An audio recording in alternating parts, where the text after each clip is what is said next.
Je suis Stéphane Robalé. Je viens de la Côte d'Ivoire, Abidjan.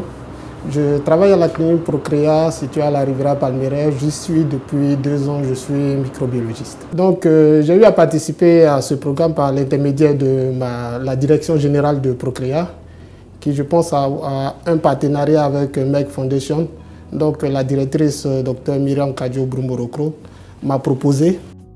J'ai eu la chance de participer à ce programme par l'intermédiaire de la direction générale de Procrea qui m'a proposé en partenariat avec Meg Foundation.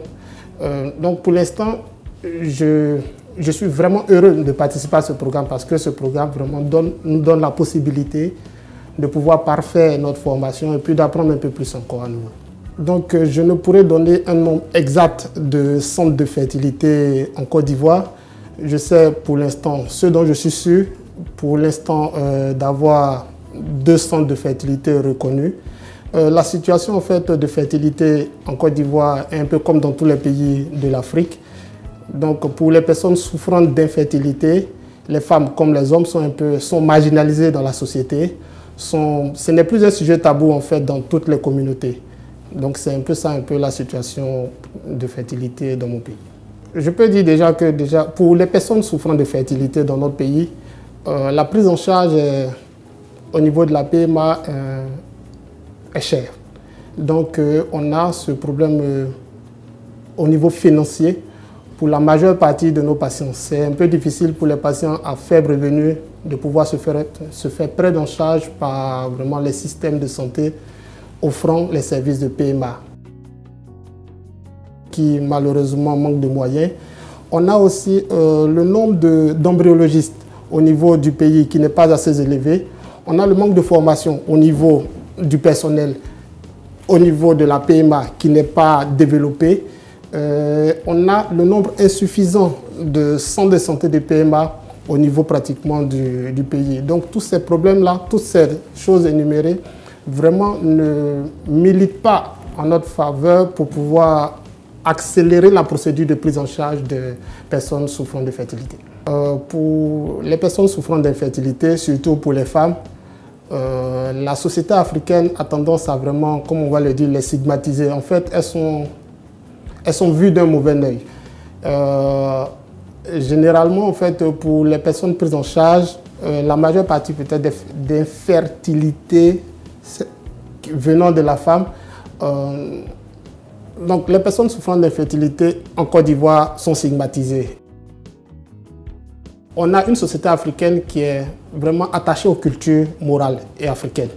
Donc, normalement, dans un foyer, quand un couple s'unit, c'est pour pouvoir faire des enfants. Et qu'on a, après une relation de couple, pendant une période bien définie, pas d'enfants, la femme est généralement mise en cause au devant de l'infertilité du couple. Elles se sont reculées dans sa communauté, dans sa famille, dans son entourage. Donc c'est vraiment le problème crucial et important que nous avons. Donc pour les femmes souffrant d'infertilité, déjà dans une vie de couple, donc la relation familiale devient de plus en plus difficile. Le problème d'infertilité de la femme dans un couple peut amener le conjoint à pouvoir prendre une autre femme, peut amener les parents du conjoint à autoriser la séparation des corps. La dame souffrant d'infertilité dans le couple, bon, peut être chassée de la maison. Et puis je pense que elle a tout à perdre qu'à gagner en fait. Ok, donc avant de venir en fait, nos attentes c'était de parfaire notre formation, parfaire nos connaissances. Et puis nous avons eu la chance d'avoir de très bons formateurs. Donc ici, pendant la formation, pendant le training, donc nous avons eu à apprendre beaucoup au niveau de la qualité de notre service, de la qualité de nos prestations. Donc je pense que vraiment, nous avons beaucoup appris, surtout au niveau des techniques pour nous qui sommes personnels de laboratoire, surtout au niveau des techniques, au niveau de certaines méthodes que nous utilisions,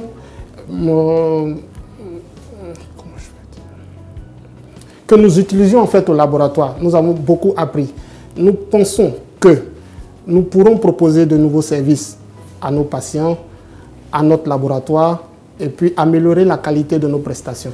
Donc pendant la formation, d'abord, ce que j'ai beaucoup aimé, c'est d'abord les bonnes pratiques de laboratoire, qui sont vraiment les b.a.-ba en fait pour un laboratoire de fécondation in vitro. Les bonnes pratiques de laboratoire ici nous ont été vraiment bien expliquées. En plus des bonnes pratiques de laboratoire, nous avons appris certains aspects de l'andrologie, de la micromanipulation, de l'embryologie.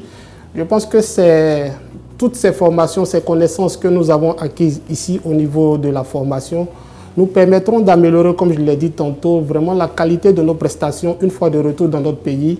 Nous permettront de pouvoir élargir notre champ d'action au niveau de ce que nous pouvons ou allons produire et proposer à nos patients.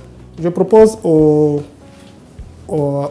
étudiants des prochaines vagues de pouvoir vraiment s'impliquer dans la formation, parce que la formation que nous avons reçue et qu'ils recevront ici est vraiment de très bonne qualité.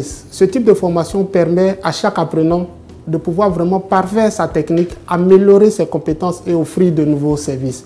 Donc vraiment qu'ils s'impliquent à fond dans la formation, qu'ils apprennent de leurs erreurs et puis qu'ils continuent d'avancer. Je peux dire en fait que la formation réussie ici est vraiment de très bonne qualité.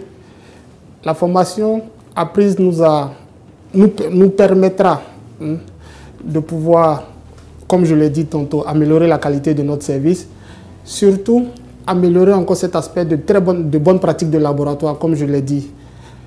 Ce type de formation est vraiment la bienvenue pour nous parce qu'elle nous a permis de pouvoir apprendre plus dans les méthodes que nous utilisions avant, de comprendre ce que nous faisons et puis de pouvoir le faire autant voulu. Cette formation, comme je l'ai dit, nous a appris beaucoup de choses. Au retour dans notre pays, dans nos laboratoires respectifs, nous allons proposer à nos responsables hiérarchiques des procédures améliorées en fonction de ce que nous aurons appris. Nous allons former nos collaborateurs qui n'ont pas eu la chance de pouvoir bénéficier de cette formation sur les bonnes pratiques et les nouvelles techniques et méthodes qui sont mises en place dans certains laboratoires pour pouvoir améliorer aussi la qualité de nos prestations.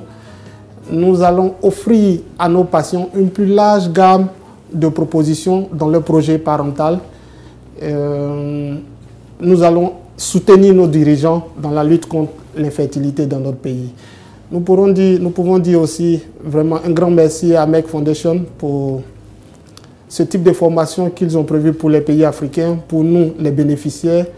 Nous disons merci aux formateurs de ce centre de recherche et puis merci à tout le monde.